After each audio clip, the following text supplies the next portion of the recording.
Hello friends, திலகா கிச்சன்லேருந்து திலகா பேசுகிறேன். இன்றைக்கி நம்ம திணையை வச்சு ஆப்பம் செய்ய போகிறோம். அதுக்கு தேவையான அளவு இட்லி அரிசி ஒரு அழாக்கு வச்சுருக்கேன். இட்லி அரிசி ஒரு அழாக்கு, திணை ஒரு அழாக்கு,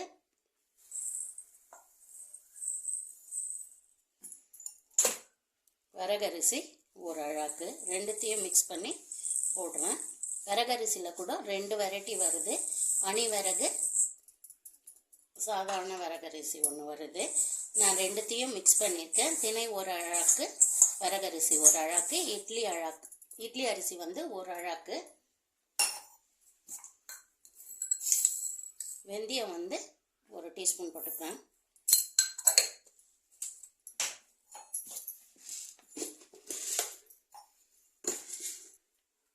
உளுந்து 1/4 அழாக்கு போட்டுக்கிறேன்.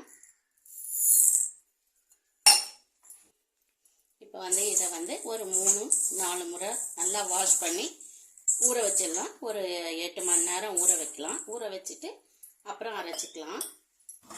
3 முறை நல்லா வாஷ் பண்ணி எடுத்துருங்க. அந்த கலர்லாம் கொஞ்சம் போயிடும். பாருங்கள், இதில் நிறைய வெரைட்டிஸ் வருது.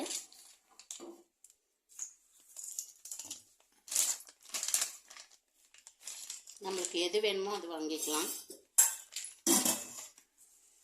3 முறை வாஷ் பண்ணிக்கிறேன். நல்லா 4 முறை வாஷ் பண்ணிட்டேன். அந்த கலர்லாம் கொஞ்சம் போயிடும். இதில் நம்ம கலராக இருக்கிறதுனால கழுவும் போது கொஞ்சம் கலராக தான் வரும். அதெல்லாம் போயிட்டு இப்போ நல்லா தெளிஞ்சிருக்கு பாருங்கள். தண்ணி வெள்ளையாக தண்ணி திட்டமாக ஊற்றிக்கோங்க. இந்த தண்ணியை நம்ம வேஸ்ட் பண்ண வேணாம். ஏன்னா இதை ஊறின பிறகு அதனோட சத்துக்கள்லாம் இதிலே இருக்கும் இல்லைங்களா. தண்ணியை வேஸ்ட் பண்ணிட்டோம்னா அதில் போயிடும். அதனால் நல்லா ஒரு 8 மணி நேரம் ஊற வச்சுட்டு இதை அதுக்கப்புறமா அரைச்சி எடுத்துக்கலாம். 8 மணி நேரம் ஊறிச்சு. இப்போ அதை நம்ம அரைச்சி எடுத்துக்கலாம். இட்லிக்கும் அரைச்சிட்டேன். இது 4க்கு 1 அழாக்கு உளுந்து விட்டுன்னு 6 அழாக்குக்கு 1.5 அழாக்கு உளுந்து போட்டு 2 பாக்ஸ்லேயும் அரைச்சி வச்சுட்டேன். இப்போ இதை அரைச்சிடலாம் வாங்க.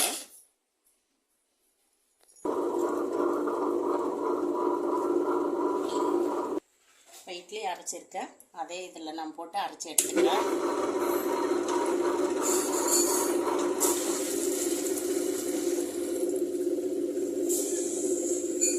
ஓரளவு மெல்லியாக அரைச்சிக்கோங்க. இந்த தண்ணி வேஸ்ட் பண்ணாமல் மேக்ஸிமம் இதிலேயே கீழே ஊற்றாமல் இதிலேயே பார்த்துக்கலாம். நம்ம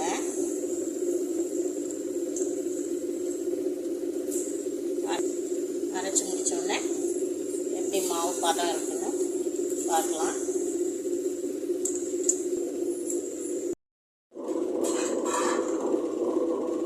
ஆப்பம் மெசிஞ்சிச்சு. இந்த அளவு இருந்தால் போதும். கொஞ்சம் இது இப்படி தான் இருக்கும். இது ரொம்ப நைஸாக அரைக்கணும்னு அவசியம் இல்லை. குறைன்னு இருந்தால் நல்லாயிருக்கும். இப்போ இதை வழிச்சு எடுத்துடலாம். மாவு அரைச்சி வச்சாச்சு. இதை நல்லா புளிக்கிட்டோம். காலையில் நம்ம ஆப்பம் எப்படி ஊற்றுறதுன்னு பார்க்கலாம். இதை சரிப்போம். இதை ரொம்ப நாள் வச்சுக்க முடியாது. சீக்கிரம் புளிச்சிடும். நம்ம திணை வரகரிசிலாம் போட்டிருக்கோம் இல்லைங்களா. அதனால் ரொம்ப நாள் வச்சுக்க முடியாது. 1 நாள் 2 நாள் தான். உப்பு போடாமல் பாதி எடுத்து வச்சுட்டு யூஸ் பண்ணோன்னா கூட 2 நாள் யூஸ் பண்ணலாம். ரொம்ப நாள் யூஸ் பண்ண முடியாது. இப்போ நல்லா புளிக்கிட்டோம். காலையில் ஆப்பம் எப்படி ஊற்றலான்னு பார்க்கலாம். புளிச்சு ரெடியாக இருக்குது. நம்ம அதுக்கு தொட்டுக்க சிக்கன் கிரேவி பண்ணிடலாம். சிக்கன் வாஷ் பண்ணிவிட்டு மஞ்சத்தூளும் 1 டீஸ்பூன் மிளகாய்த்தூளும் போட்டு ஊற வச்சுருக்கேன்.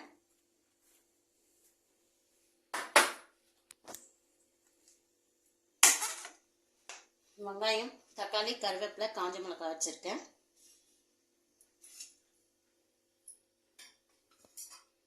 கடாய் வச்சுருக்கேன்.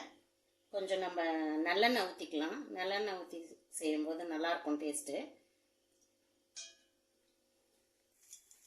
நம்ம தாளிச்சிக்கலாம். லவங்கம், மராட்டி மொக்கு, பட்டை, ஏலக்காய் வச்சுருக்கேன். இதை போட்டுக்கலாம்.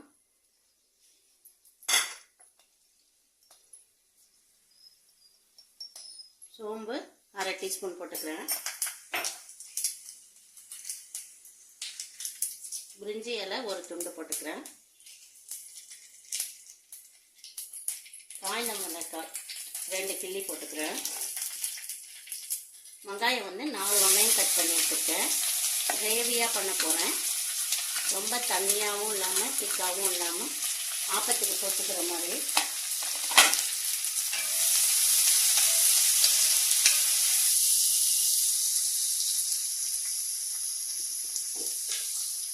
வெங்காயம் வதங்க கொஞ்சம் சால்ட்டு போட்டுக்கிறேன்.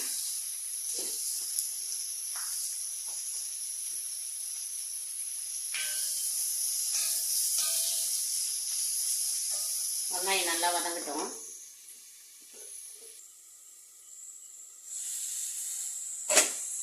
வெங்காயம் கொஞ்சம் வதங்கிடுச்சு. இஞ்சி பூண்டு பேஸ்ட் வந்து ஒரு 2 டீஸ்பூன் போட்டுக்கலாம்.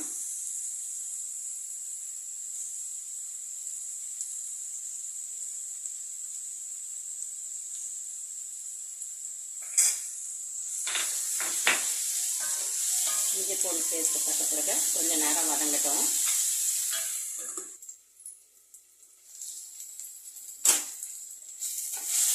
வெங்காயம் வதங்கிடுச்சு. கருவேப்பிலை போட்டுக்குவோம், தக்காளி போட்டுக்குவோம். தக்காளி ரொம்ப ரேட் அதிகம், அதனால நான் 2 தக்காளி தான் போட்டிருக்கேன். பெரிய தக்காளி 2 போட்டிருக்கேன். அது எல்லாமே நல்லா எண்ணெய் பிரிஞ்சு வர அளவு நல்லா வதக்கிக்கலாம். வெயிட் பண்ணலாம். நல்லா சுழண்டு வருது பாருங்கள். நான் எண்ணெய் நிறையெல்லாம் ஊற்றலை, கம்மியாக தான் ஊற்றினேன். நல்லா இந்த மாதிரி சுழண்டு வந்த உடனே இந்த 1/2 கிலோ சிக்கனு இதையும் போட்டு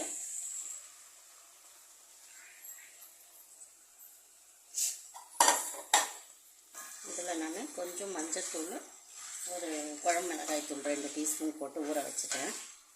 இதையும் கொஞ்சம் மூடி போட்டு வைக்கலாம்.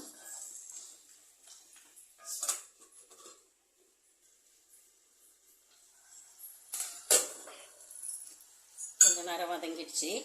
ஏற்கனவே மஞ்சத்தூள் போட்டிருக்கேன், அதனால் கொஞ்சமாக போட்டால் போதும். ஒரு 1/4 டீஸ்பூன் மஞ்சத்தூள் போடுறேன். கரம் மசாலா 1 டீஸ்பூன் போடுறேன்.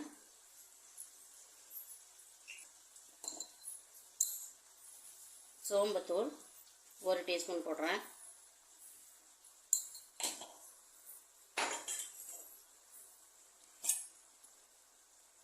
குழம்பு மிளகாய்த்தூள் 2 டீஸ்பூன் போடுறேன். இதில் ஆல்ரெடி நான் போட்டு ஊற வச்சுருக்கேன்.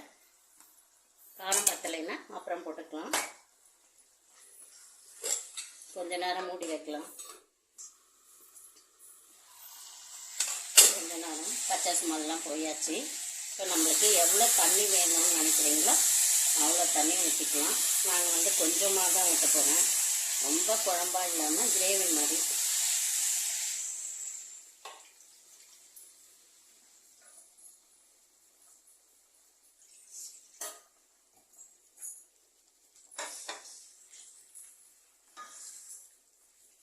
ஒரு 10லேருந்து 15 நிமிஷம் வெந்தால் போதும். 10 நிமிஷமே சிக்கன் வந்து வெந்துடும். அப்படியே நம்ம மூடி போட்டு வதக்கியிருக்கோம் இல்லைங்களா. 10லேருந்து 15 நிமிஷம். இன்னும் கொஞ்சம் தண்ணி ஊற்றிக்கிறேன்.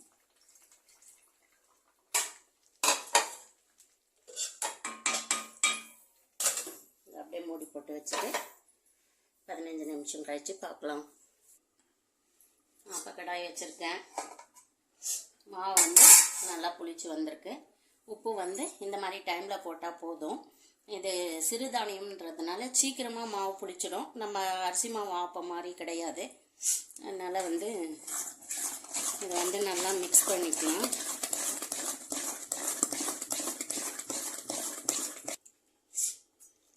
சுத்தரம் எண்ணெய் போட்டுக்கலாம். இது 2வது முறை செய்கிறேன் நான் இந்த ஆப்பக்கடாயில். அதனால் கொஞ்சம் ஸ்லோவாக தான் செய்வேன். இன்னும் கொஞ்சம் பழகிற வரைக்கும். போன முறையே சொன்னேன், ஆப்பம் செய்யும்போது கொஞ்சம் பொறுமையாக தான் செய்யணும்னு. இது சிறுதானியம் வேறு, எப்படி வருதுன்னு பார்க்கலாம். எண்ணெய் நல்லா பூசி வச்சுட்டேன்.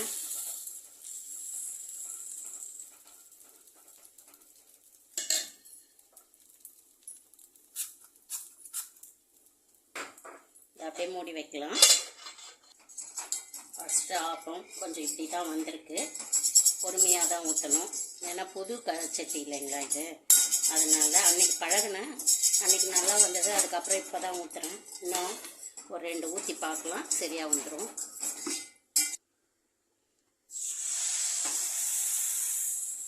இன்னொன்று ஊற்றிக்கலாம். இது எப்படி வருதுன்னு பார்க்கலாம். கொஞ்ச நேரம் மூடி போட்டு வச்சிடலாம், எண்ணெய் போட்டு.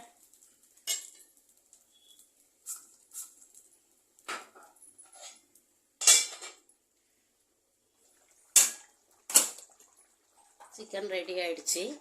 எங்களுக்கு இந்த அளவு போதும். இவ்வளோ திக்னஸ் இருந்தால் ஆப்பத்துக்கு தொட்டு சாப்பிட நல்லாயிருக்கும். கொஞ்சம் சால்ட் மட்டும் கம்மியாக இருக்குது, போட்டுக்கலாம். சிக்கன் கிரேவி ரெடி ஆகிடுச்சு. இந்த ஆப்பத்துக்கு சாப்பிடும்போது சூப்பராக இருக்கும். இந்த மாதிரி இதில் தான் எடுக்க முடியுது. கொஞ்சம் கொஞ்சமாக இப்படி ஓரம் தள்ளி எடுத்துக்கிறேன். எவ்வளோ எண்ணெய் ஊற வச்சாலும் இன்னும் கொஞ்சம் பழகணும் போல் இது.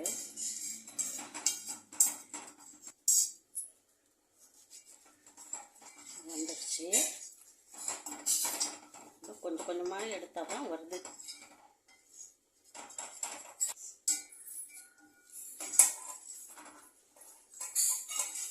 ஆப்பா ஊற்றி காமிக்கிறேன்.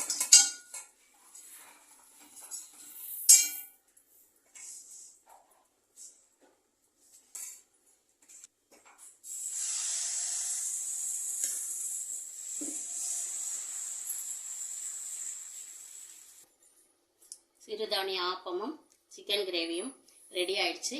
இந்த வீடியோ பிடிச்சிருந்தா லைக் பண்ணி, ஷேர் பண்ணி, கமெண்ட் பண்ணுங்கள். ஓகே, பாய்.